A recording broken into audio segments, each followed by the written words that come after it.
Brought to you by Vigor, co-powered by Sensodyne and Vimal. ಬಾಯಲ್ಲಿ ಹೇಳಿ ಕೇಸರಿ. ಸದ್ಯ ದೇಶವೇ ಒಂದು ಅಚ್ಚರಿಗೆ ಕಾರಣವಾಗಿರುವಂಥದ್ದು ಹಾಸನದ ವಿಡಿಯೋ ಪ್ರಕರಣ. ಸದ್ಯ ಇದು ಘಟನೆ ಬರೀ ಕೇಳುವರಿಗೆಲ್ಲ ಅದನ್ನು ಇಮ್ಯಾಜಿನೇಷನ್ ಅಂದರೆ ಲೈಕ್ ವಿಡಿಯೋಗಳನ್ನು ಸಂಖ್ಯೆಯನ್ನು ಕೇಳಿದ್ರೇ ಒಂದು ದೊಡ್ಡ ಮಟ್ಟದಲ್ಲಿ ಶಾಕ್ ಆಗ್ತಾ ಇರುವಂಥದ್ದು. ಅಷ್ಟು ದೊಡ್ಡ ಮಟ್ಟದಲ್ಲಿ ಈ ಪ್ರಕರಣ ಕೇಳಿ ಬಂದಿರುವಂಥದ್ದು. ಹಾಗಾದರೆ ನಿಜಕ್ಕೂ ಕೂಡ ಹಾಸನದ MP ಕ್ಯಾಂಡಿಡೇಟ್ ಮೇಲೆ ಕೇಳಿರುವ ಆರೋಪ ಎಷ್ಟರ ಮಟ್ಟಿಗೆ ದೊಡ್ಡದಾಗಿದೆ, ಜೊತೆಗೆ ಯಾವೆಲ್ಲ ರೀತಿಯಲ್ಲಿ ಕ್ರಮಗಳನ್ನು ಕೈಗೊಳ್ಳೋದಕ್ಕೆ ಈಗ ಸರ್ಕಾರ ಮುಂದಾಗಿದೆ. ಈ ಹಿಂದೆ 2 ದಿವಸಗಳ ಹಿಂದೆ ಅಷ್ಟೇ ರಾಜ್ಯ ಮಹಿಳಾ ಆಯೋಗ ಒಂದು ಪತ್ರವನ್ನು ಬರೆದಿತ್ತು ಸರ್ಕಾರಕ್ಕೆ, ಒಂದು ವಿಶೇಷವಾದ ತನಿಖಾ ತಂಡವನ್ನು ರಚನೆ ಮಾಡಬೇಕು ಅಂತ. ಈಗ ಪತ್ರದ ಬಳಿಕ CM ಕೂಡ ನಿನ್ನೆ ಅಧಿಕೃತವಾಗಿ ಒಂದು ತಂಡವನ್ನು ರಚನೆ ಮಾಡಿ ಕ್ರಮಕ್ಕೆ ಮತ್ತು ಈ ಬಗ್ಗೆ ಸಮಗ್ರ ತನಿಖೆಗೆ ಮುಂದಾಗಿದ್ದಾರೆ. ಮೊದಲನೇದಾಗಿ ಈ ವಿಚಾರಕ್ಕೆ ಸಂಬಂಧಪಟ್ಟ ಹಾಗೆ ಸಮಗ್ರವಾಗಿ ಮಾತಾಡ್ತಾ ಹೋಗ್ತೀನಿ. ನಮ್ಮ ಜೊತೆಗೆ ಮಹಿಳಾ ಆಯೋಗದ ಅಧ್ಯಕ್ಷ ನಾಗಲಕ್ಷ್ಮಿ ಚೌಧರಿ ಇದ್ದಾರೆ. ಮೇಡಮ್, ಫಸ್ಟ್ ನಿಮಗೂ ಕೂಡ ಪೆನ್ ಡ್ರೈವ್ ಸಬ್ಮಿಟ್ ಆಗಿದೆ, ದೂರು ಬಂದಿದೆ ಅಂತ ಹೇಳಿ. ಫಸ್ಟ್ ಆಫ್ ಆಲ್ ನಿಮಗೆ ಆ ಪೆನ್ ಡ್ರೈವ್ ಏನಿದೆ ಅಂತ ನೋಡಿದ್ರಾ? ಅದು ಪೆನ್ ಡ್ರೈವ್ ಹಾಕಿದ್ದು ಕರೆಕ್ಟು ಸಿಸ್ಟಮಲ್ಲಿ, ಬಟ್ ನೋಡಲಿಕ್ಕೆ ಕಷ್ಟ ಆಯಿತು ನನಗೆ. ಬಟ್ ಆದರೆ ಅದ್ರ ಬಗ್ಗೆ ಎಲ್ಲ ಮಾಹಿತಿ ತಿಳ್ಕೊಂಡಾಗ ಭಾಳಷ್ಟು ಹೆಣ್ಮಕ್ಳ ಒಂದು ವಿಡಿಯೋಗಳಿದ್ದಾವೆ.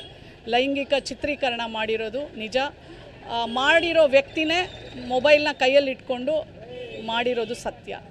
ಎಷ್ಟು ವಿಡಿಯೋಗಳಿದೆ ಅಂತ ಅನಿಸ್ತು ಮೇಡಮ್? ನಾನು ಲೆಕ್ಕ ಈಗ 2900ಕ್ಕೂ ಹೆಚ್ಚು ಅಂತ ಹೇಳ್ತಾರೆ. ಅಲ್ಲ ಹೇಳ್ತಾರೆ, ಬಟ್ ಅದು ನನಗೆ ಸರಿಯಾಗಿರೋ ಅಂಕೆ ಗೊತ್ತಿಲ್ಲ, ನನಗೆ ಸಂಖ್ಯೆ ಅಂತೂ ಗೊತ್ತಿಲ್ಲ. ಯಾವತ್ತು ಈ ಥರದ್ದು ಒಂದು ಏನಾದರೂ ಎಲ್ಲಾದರೂ ಸುದ್ದಿ ಕೇಳಿದ್ರೆ ಮೇಡಮ್, ಇಷ್ಟು ದೊಡ್ಡ ಮಟ್ಟದಲ್ಲಿ ಇದನ್ನು ನೋಡ್ತಾ ಇದ್ರೆ ಇದು ರಾಜ್ಯದಲ್ಲ ದೇಶದ ಬಿಗ್ಗೆಸ್ಟ್ ಸ್ಕ್ಯಾಂಡಲ್ ಥರ ಕಾಣಿಸ್ಕೊಳ್ತಾ ಇದೆ.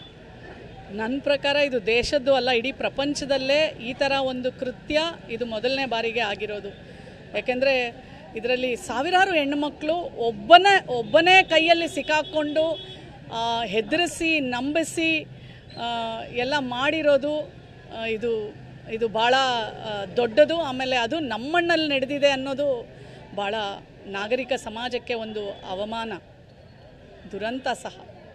ಅಸಹಾಯಕ ಮಹಿಳೆಯರನ್ನು ಅಧಿಕಾರ, ಹಣ ಇವೆಲ್ಲವನ್ನು ಬಳಸ್ಕೊಂಡು ಇಷ್ಟು ದೊಡ್ಡ ಮಟ್ಟದಲ್ಲಿ ಸ್ಕ್ಯಾಂಡಲ್ ಮಾಡಿದ್ದಾರೆ. ಯಾವ ರೀತಿಯಾಗಿ ಇವ್ರಿಗೆ ಶಿಕ್ಷೆ ಆಗಬೇಕು, ನೀವೇನು ಸರ್ಕಾರಕ್ಕೆ ಒತ್ತಾಯ ಮಾಡಿದಿರಿ?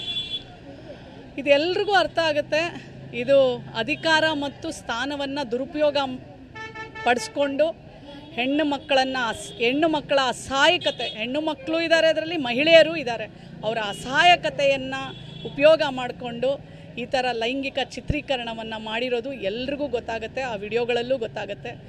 ಸೊ ನಾನು ಇದರ ಸೂಕ್ಷ್ಮತೆಯನ್ನು ಅರಿತು, ಇದರಲ್ಲಿ ಸಾವಿರಾರು ಹೆಣ್ಣು ಮಕ್ಕಳ ಮಹಿಳೆಯರ ಭವಿಷ್ಯ ಇದೆ, ಬದುಕಿದೆ.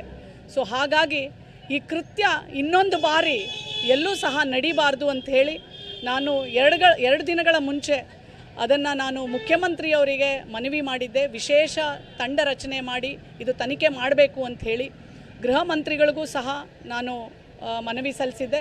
ಮತ್ತು SP ಹಾಸನ್ ಅವ್ರಿಗೆ ನಾನೇ ಖುದ್ದು ಫೋನ್ ಮಾಡಿ ಹೇಳಿದೆ, ನೀವು ಸುಮೋಟೋ ದಾಖಲು ಮಾಡ್ಕೊಳ್ಳಿ, ನಿಮಗೆಲ್ಲ ಹಕ್ಕಿದೆ, ಇದು ಭಾಳ ಒಂದು ದೊಡ್ಡ ವಿಷಯ, ನೀವು ಮಾಡ್ಕೋಬೋದು, ನೀವು ರಿಜಿಸ್ಟರ್ ಮಾಡಿಕೊಂಡು ನೀವು ತನಿಖೆ ಪ್ರಾರಂಭ ಮಾಡಿ ನೀವು ಅಂತ ಹೇಳಿದೆ. ಬಟ್ ಅನ್ಎಕ್ಸ್ಪೆಕ್ಟೆಡ್ಲಿ ಅವ್ರು ಮಾಡಲಿಲ್ಲ. ನಿನ್ನೆ ಸಂತ್ರಸ್ತೆ ಒಬ್ಬರು ನನಗೆ ದೂರನ್ನು ಕೊಟ್ಟ ಮೇಲೆ ನಾನು ಅದನ್ನು ಹಾಸನ್ SP ಅವ್ರಿಗೆ ಇಮಿಡಿಯೇಟ್ಲಿ ಫಾರ್ವರ್ಡ್ ಮಾಡಿದೆ, ಮತ್ತು ಡೈರೆಕ್ಟರ್ ಜನರಲ್ ಆಫ್ ಪೊಲೀಸ್ ಅವ್ರಿಗೂ ಮಾಡಿದ್ಮೇಲೆ ಈಗ ಆ ಹೆಣ್ಣಿನ ಸಂತ್ರಸ್ತೆಯ ಒಂದು ಸ್ಟೇಟ್ಮೆಂಟ್ಸ್ ಎಲ್ಲ ರೆಕಾರ್ಡ್ ಆಗ್ತಾಯಿದೆ, FIR ಚಾರ್ಜ್ ಆಗುತ್ತೆ. ಮುಖ್ಯಮಂತ್ರಿಗಳು ಇದರ ಸೂಕ್ಷ್ಮತೆಯನ್ನು ಅರಿತು 2 ದಿನಗಳಲ್ಲೇ ಇದಕ್ಕೆ ಸ್ಪಂದಿಸಿ SIT ರಚನೆಗೆ ಮನವಿ ಮಾಡಿಕೊಟ್ಟಿರೋದು ಮಹಿಳಾ ಆಯೋಗದ ಅಧ್ಯಕ್ಷೆಯಾಗಿ ನನಗೆ ತುಂಬ ತೃಪ್ತಿ ತಂದಿದೆ. ಇದಕ್ಕೆ ನ್ಯಾಯ ಸಿಗಬೇಕು. Brought to you by Vigor, co-powered by Sensodyne and Vimal. ಬಾಯಲ್ಲಿ ಹೇಳಿ ಕೇಸರಿ.